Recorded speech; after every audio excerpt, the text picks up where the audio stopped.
m'appelle Madame Latu et j'habite à Montauban, dans le quartier du centre-ville. J'ai été avisée par la société Eles Service qu'on m'enverrait un poseur pour me mettre un compteur Linky le 15 juin.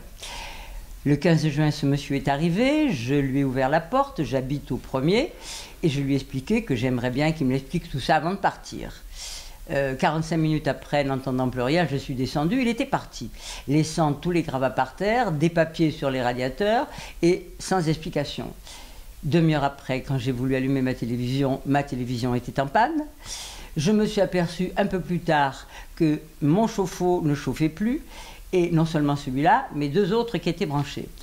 Je précise que j'ai fait immédiatement venir des techniciens électriciens qui m'ont certifié que le courant avait été branché avant même d'avoir remis des neutres.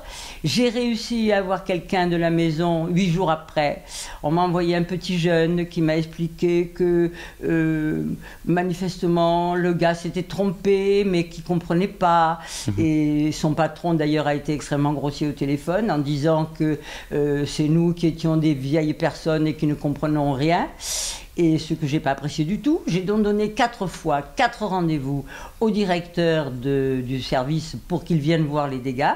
Il ne s'est jamais déplacé, il ne s'est jamais excusé. Il m'a rappelé 3 semaines après, alors que j'avais quitté Montauban et que je l'avais averti que je ne serais plus là, pour me dire « mais comment ça se fait, il n'y a personne, je ne peux pas rentrer chez vous » et non, on ne pouvait pas rentrer chez moi. L'assurance est intervenue, les a convoqués pour le 31 août. Personne ne s'est présenté. J'ajoute que pendant cette période, j'ai envoyé des recommandés à EDF, à Engie, à Énergie, à tout le monde, que personne n'a répondu, personne n'a daigné répondre. Et voilà où j'en suis. J'en suis à 11 000 € de frais. Que j'ai dû avancer parce que je n'allais pas, vu la saison, je n'allais pas rester sans télévision, sans chauffage, sans électricité et sans chauffe-eau. Voilà, donc tous mes appareils ont été remplacés. Donc là, on est retombé à 500. Hop, on repasse à 1300. Hop, et on redescend, 1500, 1700. Ça et une machine à laver à peu près. Un four ou une machine à laver ou 2 chauffages qui se mettent en marche ensemble. Donc Didier, là on a bien vu qu'il y avait des problèmes de consommation affichés sur le compteur Linky, mais je crois qu'il y a aussi des problèmes d'appareils électroménagers. Oui, absolument. Vous pouvez nous montrer ? Un tas d'appareils endommagés, on va vous montrer. C'est parti. Alors on a principalement la pompe à chaleur qui a grillé, les HS, voilà. Vous n'aviez pas de problème avant la pose du Linky avec cette pompe à chaleur ? Absolument pas, elle marchait très très bien, il n'y a aucun souci. Et là, depuis la pose du Linky, on a eu toutes ces coupures de courant qu'Enedis réfute, alors qu'on les a en enregistrement d'ailleurs. Elle est HS et voilà, une petite opération à 10 000 €. Ah oui. Voilà. En plus de sa pompe à chaleur, la box internet et le téléphone fixe du couple ne fonctionnent plus normalement depuis la pose du Linky.